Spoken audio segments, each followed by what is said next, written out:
In World News Tonight, this Tuesday, the day after the first family leaves Washington for vacation, but the president's ordeal is far from over. Mrs. Clinton says she forgives her husband. What are the people saying? We'll take a closer look. Also today, new threats to Americans overseas. The government is taking them very seriously.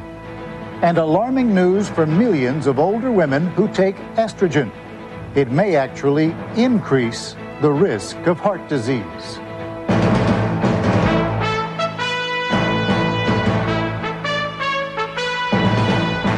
From ABC News World Headquarters in New York, this is World News Tonight with Peter Jennings. Sitting in tonight, Forrest Sawyer. Good evening. The day after President Clinton's unprecedented speech to the nation has been a bumpy one. New polls indicate a growing number of Americans are willing to accept Mr. Clinton's statement about Monica Lewinsky, and a considerable majority want the independent counsel's investigation over.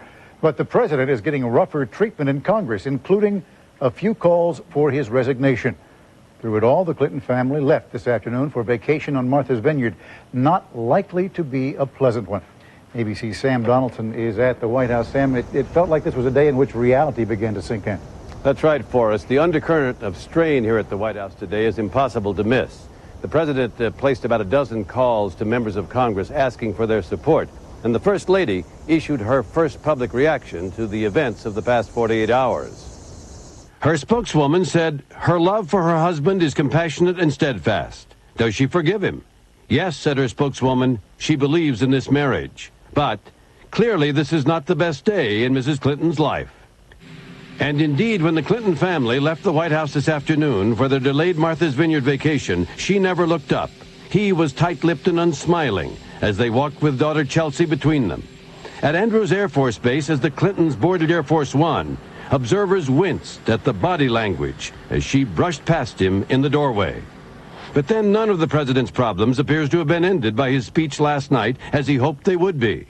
A speech crafted only after an internal struggle, which was won by the hardliners. On one side were the president's political advisors, led by Paul Begala and Rahm Emanuel. On the other was the president's lawyer, David Kendall, and Mrs. Clinton. I did not have... Both sides thought he had to confess that he lied to the country last January, and he did. Indeed, I did have a relationship with Miss Lewinsky that was not appropriate. In fact, it was wrong. Both sides thought he had to express some remorse, and he did. I misled people, including even my wife. I deeply regret that. But the political advisors wanted him to go further, to actually apologize to the country and ask the country's forgiveness and pledge to be a better president. He did not. Instead, the hardliners got the narrow legal document they wanted. While my answers were legally accurate, I did not volunteer information. And the tone of personal defiance concerning the Clintons' private life. It's nobody's business but ours. Above all, the hardliners got the attack on independent counsel Kenneth Starr's investigation the polls said might be popular, but the political advisors thought unwise. This has gone on too long, cost too much, and hurt too many innocent people. The intense dislike of Starr was only heightened by yesterday's questioning of the president in the White House map room. Sources say the prosecutors pushed Mr. Clinton unmercifully to describe graphic details of his moments with Monica Lewinsky. The president refused, citing privacy grounds, understanding that if he were to describe details that fit within the definition of sex used during his Paula Jones deposition last January, he would be admitting perjury. When his testimony was over, the president is said to have been extremely angry at Starr, which helped seal the tone of his speech. When the Clintons arrived in Martha's Vineyard, they were met by Vernon Jordan, the lawyer friend who helped Lewinsky look for a job, and singer Carly Simon, among others. All three Clintons shook hands with a friendly crowd of islanders. But the president and Mrs. Clinton exchanged no public signs of affection before driving away to their borrowed estate and a vacation that has begun on such a sour note. Usually after presidents address the nation in moments of difficulty, their aides fan out immediately to declare victory, telling reporters how many favorable phone calls have come in and how their internal polls have gone sky high. But today there was almost none of that. Today, basically, there was silence. Another indication for us that this president knows he's in real trouble. And Sam, you know that this president in tough times tends to go out and deal with people. I think he takes some comfort in that. But he's going to Martha's Vineyard now. Do you think he'll venture out from the vineyard? It's very interesting. His staff put out the word that this Friday he might go to Philadelphia to take place a photo opportunity on one of his health care programs. So reporters called the First Lady's office and said, will the First Lady accompany him? And the reply was, what trip to Philadelphia? And Forrest, a few hours later, the trip was off. So I suppose this week at least, he's going to stay pretty close to ground. Much has been made of the concern that people who were out there talking for him feel betrayed. What are you hearing? Well, I think a lot of them do. A couple of them were very loyally talking this morning in the talk shows. Ann Lewis for one, Rahm Emanuel for another. But again, they weren't declaring victory. They were just saying they understand. But a lot of the members of the staff that you see in the White House today have downcast eyes, and they clearly feel humiliated. Sam Donald's at the White House. Thank you very much, Sam. One big question, what happens to Kenneth Starr's investigation now? Well, he presses on, of course. But the direction of the investigation will be determined in large measure by what the president said and did not say during yesterday's testimony. Here's ABC's Jackie Judd. Monica Lewinsky has been summoned back to the grand jury Thursday at the request of the grand jurors themselves who want to question her, possibly about discrepancies between her testimony and that of the president. Sources familiar with Mr. Clinton's testimony say the president was surprised by the amount of detail and knowledge that prosecutors had about his involvement with Lewinsky.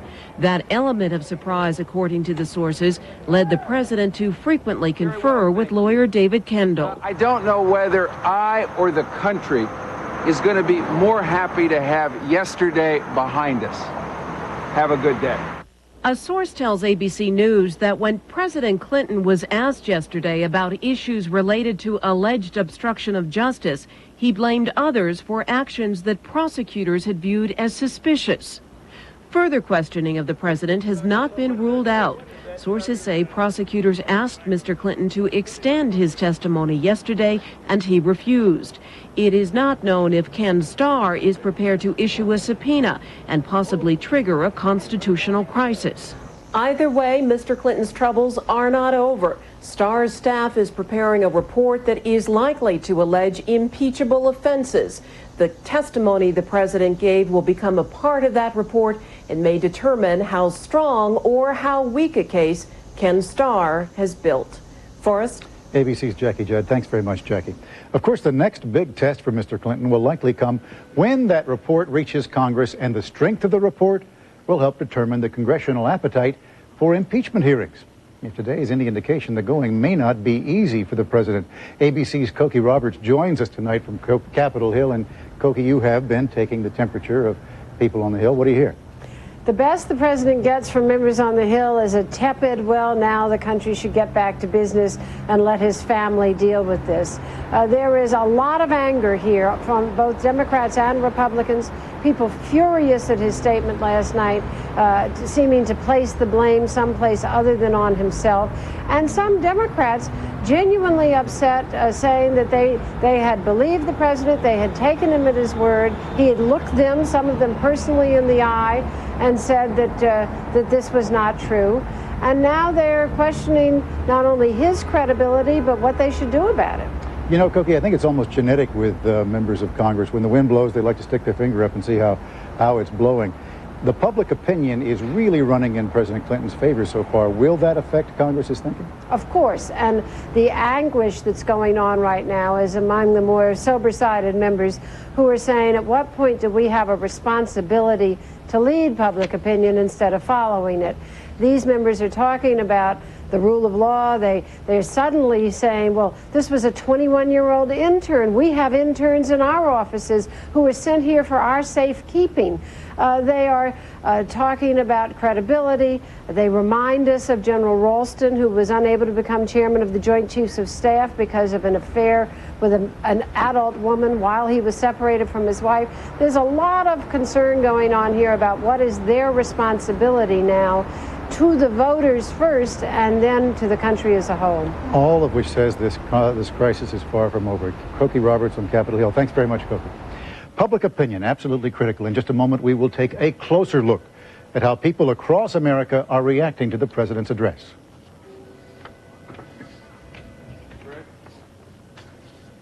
And later in the broadcast, we'll have some of the day's other news, new threats to Americans abroad, and the popular medical treatment that may backfire. Millions of women are at risk. This is World News Tonight with Peter Jennings. Brought to you by the all-new Cadillac Seville STS. Splendid-looking Lexus. Thanks. Like my new Seville, no doubt, a technological marvel, blessed with the control of the world's most renowned driving system. System? Nope, that's right. You don't have the North Star system. The all-new Seville, with all the power and control of the North Star system, now just $549 a month. It's not just new, it's what's next. Do I want to know how much? No, it would break your heart. The all-new Seville, it's what's next. For the 14 million women who worry about light to moderate bladder control, now there's new Double Protection Compose Panty and Pad system. The Compose Panty and Pad fit together for double protection. There's a super absorbent disposable pad, but the real difference is the separate washable panty. It gives you double protection with a quilted panel that won't let wetness through. So why worry? Get double protection with Double Protection Compose. Protection that goes beyond the pad. Great meal. Uh-oh, gas pressure. What now? What else? Gas-X, with the most powerful medicine for fast relief. Nothing works faster. Hey, want to go for ice cream? Gas-X, the power to fight gas fast. With the independent counsel's report expected in just a few weeks, President Clinton's future could well be decided in Congress. There is the looming possibility of impeachment hearings. But both the president and Congress are closely monitoring the judgment of an even more powerful group, the American people. Tonight, a closer look. For the president, so far, the news is mostly good. In an ABC News poll conducted shortly after the president spoke last night, 61% of those asked said they still approve of the way Bill Clinton is running the country. Some of the decisions he's made personally have been horrible, but as a president, I think it's fine. We also sent our reporters around the country, to Seattle and Chicago, to Lowell, Massachusetts, and Greenville, South Carolina, to listen to what people are saying about the president. Did it seem sincere? No. Here in Chicago, we were struck by the number of people who thought the president was less than honest and candid in his speech. Even some people who characterized themselves as supporters say Mr. Clinton is still playing word games and hiding behind lawyerly distinctions.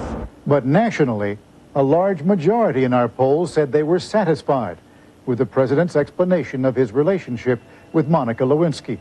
He was honest, and I have respect for that. When asked, should the president now resign, 57% said no. The punishment would not fit the crime. Here in Seattle, even the people who don't like the president are uncomfortable with the government inquiring into his personal life. Most people seem to think that his public admission of doing wrong is good enough for them. In fact, 59% in our poll believe Mr. Clinton should not be impeached, even if he lied under oath. Well, it's not against the law to be a lousy person. To me, if Hillary can put up with it, I can. The lie that he told, I don't think it justifies impeachment. Now the investigation. But for many people in South Carolina, that's not good enough. Here in Greenville, a conservative city in a conservative state, we met a man who said he was very dissatisfied with the president's remarks, especially when he said he'd been asked to answer questions that no American should have to. Well, heck, said this man. He's not just any American, he's the leader of our country. We put him up on a pedestal, and it's his responsibility to stay up there. And even though 52% of those asked do not believe Bill Clinton when he said he did nothing to obstruct justice, it's difficult for me to believe anything he says at all. An overwhelming majority of Americans now say they have had enough of the investigation of the president. That it's time for us to put this all behind us. Here in Lowell, Massachusetts, in the home state of John F. Kennedy, many say it's not the first time a president has acted scandalously in his personal life. It's simply the first time one has had to fully confess to it. In this heavily Democratic, working-class town, many feel this investigation has not uncovered a criminal act, but a personal one, and that it should end. This is it. Let's move on. Let's just go on to some other issues. I didn't think it was that big of a deal. Let the man go on. The economy is good. We're not at war. Things are good for the average American. Let's go on with it. Perhaps most typical, a woman in Louisiana. They should let him alone, she said, and let him get on with his life. Right now, that does not seem very likely. In just a moment, why American officials are very worried about a new terrorist attack.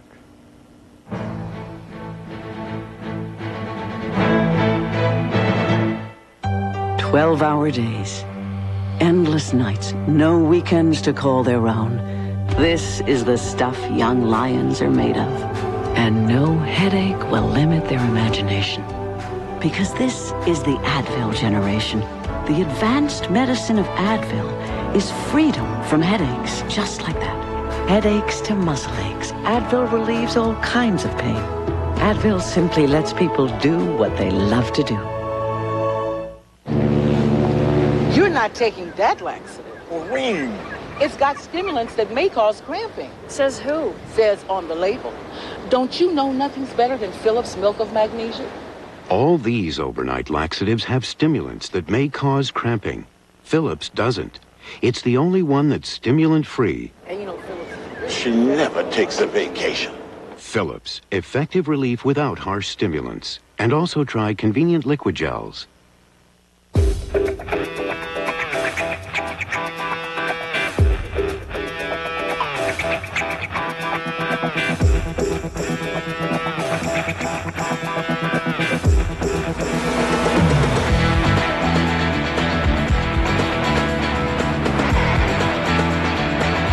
The all-new Mitsubishi Galant. Totally new styling, nicely equipped at $17,990. You've got allergy eyes.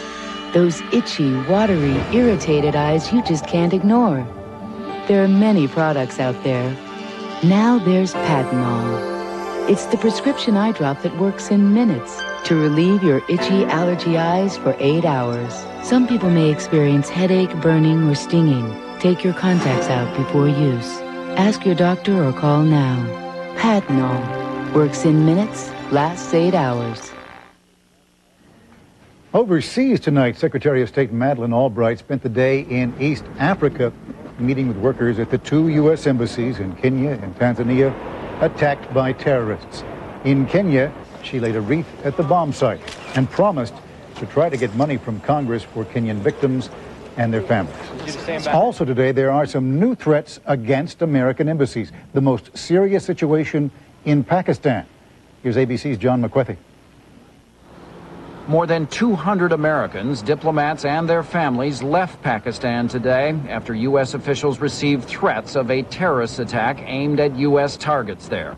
The American diplomatic presence in Pakistan was cut in half. It is a drawdown rather than a pull out. For those of us who are going to be staying, we're here. For those of us who are leaving, we're coming back. Officials are particularly worried about Pakistan because police there helped the U.S. arrest a man who may be linked to the Kenya bombing. Pakistan has provided that kind of help in the past for Washington, and it has nearly always resulted in a bloody retaliation aimed at Americans. Another country in which the U.S. has sharply reduced its diplomatic presence is Albania, which just 2 weeks ago helped the U.S. arrest Islamic militants. Officials say a terrorist threat in Albania last week was so specific that 50 U.S. Marines were flown in to bolster security at the embassy. The case of American jitters is worldwide. The embassy in Jordan today stopped all business after receiving a threatening phone call. And in Kuala Lumpur, Malaysia, the U.S. Embassy has gone so far as to take control of a gas station that is next door. Officials realized its huge tanks of flammable liquids represented the fuel for a gigantic potential bomb. All that was needed was a match. After what happened in Africa 11 days ago, there is now an urgent push to make these kinds of changes and to do it quickly. John McWethy, ABC News, the Pentagon. Still overseas in Northern Ireland today, the first funerals for the 28 people killed by Saturday's car bomb in the town of Omagh. They buried a young girl and her pregnant mother. Later, thousands of people, Catholics and Protestants, gathered for a vigil near the bomb site. A group calling itself the Real IRA today claimed responsibility for the attack. That group split from the Irish Republican Army after the IRA signed on to the new peace accord. And in China today, floods that have already spread damage through much of the country are now threatening the northeastern city of Harbin, home to 9 million people. Desperate sandbagging efforts are underway to try to hold swollen rivers within their banks, but more rain comes almost daily. When we come back, an unpleasant medical surprise: why a treatment used on millions of women may be doing more harm than good.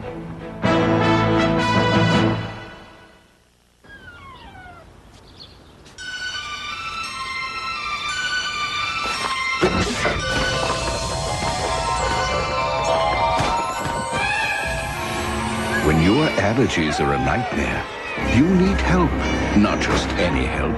You need the power of Zyrtec. Prescription Zyrtec starts working fast and keeps on working for 24 hours. And Zyrtec works against so many allergies, from cats and dogs to pollen and dust. So when allergies are a nightmare, and when are they not? Remember the power of Zyrtec. In studies, drowsiness was the most common side effect. Others included fatigue and dry mouth. Most side effects were mild or moderate. Most people weren't bothered by them enough to stop taking Zyrtec. To learn more, look for an ad in Life magazine or ask your doctor or pharmacist. When it comes to your health, never compromise, even when choosing a laxative. You need one that's strong enough to work overnight, but also gentle. Try doctor-recommended Dulcolax. Its comfort coating even protects your stomach. Get strong, get gentle, get doctor-recommended Dulcolax. More than you know, more than you know. GM is back. More than you'll ever know. Back building more brand new high-quality 98s. In fact, we have more 98 models than anyone else. More new 98 cars, more new 98 trucks. That means you'll find more year-end deals, more low financing, and more big incentives on brand new 98s, fresh from the factory. More than you know, more than you'll ever know. I didn't need a wimpy laptop. I needed a desktop that travels. They said, "Do you like movies?" And I said, "You talking to me?" Introducing Yourware, technology that grows with you. When you call 1-800-GATEWAY, we can custom build you a portable desktop with an Intel Pentium 2 processor and a DVD drive for movies, all for just $98 a month. And in 2 years, you can trade it in toward the purchase of a new one. I love this part. Me too. Call us, and let's talk about Yourware from Gateway.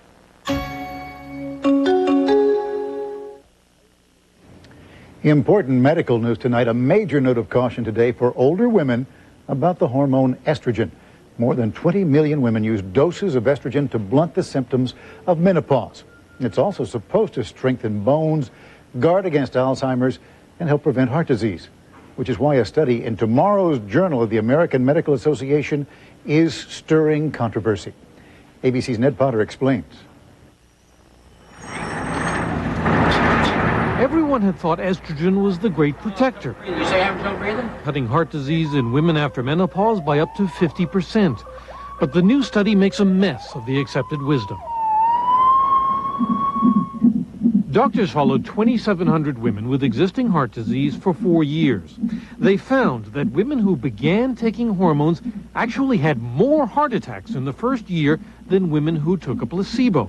Only after 2 or more years of treatment did heart attacks drop. We were surprised. We are really not sure how to explain that early increase in risk. Doctors say the reason may be that while estrogen does improve one's cholesterol levels over time, in the short run it increases the risk of blood clots, and the danger from that had been underestimated.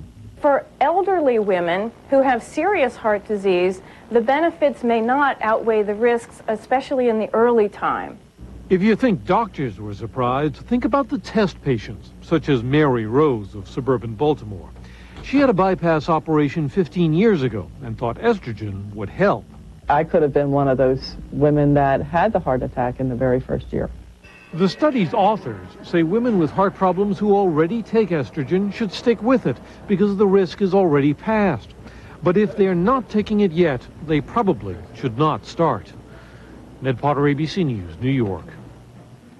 Now economic news. The trade deficit narrowed slightly in June to $14.2 billion, and that is still near its all-time high, which economists say is one of the main reasons the U.S. economy has been slowing down over the past few months.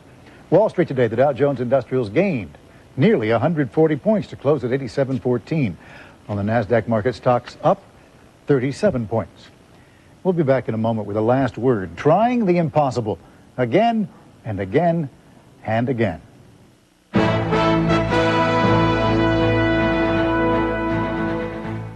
You can feel it start to burn all through here. All you can think about is getting rid of it quickly. I even tried Zantac 75, but it didn't work fast enough. Finally, I asked my doctor, and my doctor said Mylanta. Fast-acting Mylanta was made to work fast where heartburn hurts most. Soothing, on contact. It's so fast. My doctor said Mylanta. And if you suffer from gas, there's a Mylanta just for you. Mylanta Gas. If you quit working after only 4 hours, you'd probably get fired, right? Right. That's what ordinary pain relievers do. Work for a while, then quit. But now there's Aleve. Only Aleve has the strength to work all day long with just 2 pills. It would take 8 Tylenol to do that. So if the pain reliever you use doesn't work the way you want, fire it. Fire it. And take Aleve. 2 pills, all day relief. Works for me.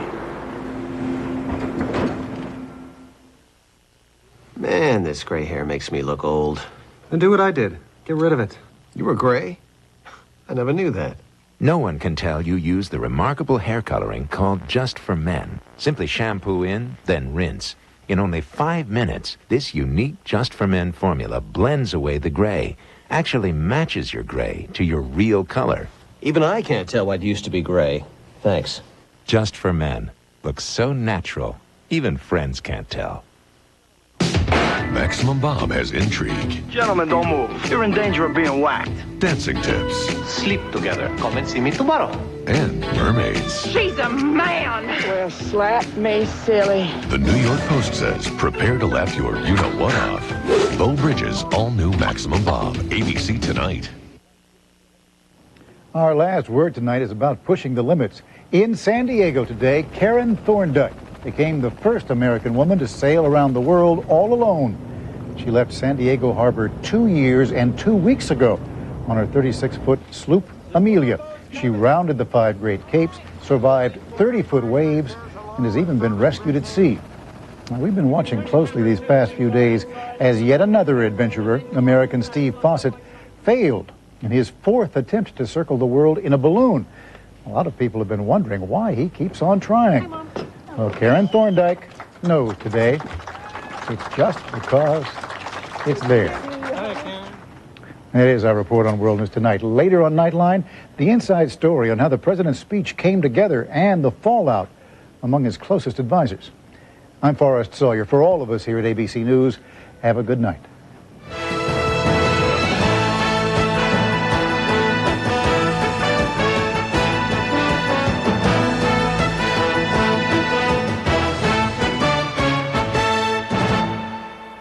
This has been a presentation of ABC News. More Americans get their news from ABC News than from any other source. ABC News, now always on.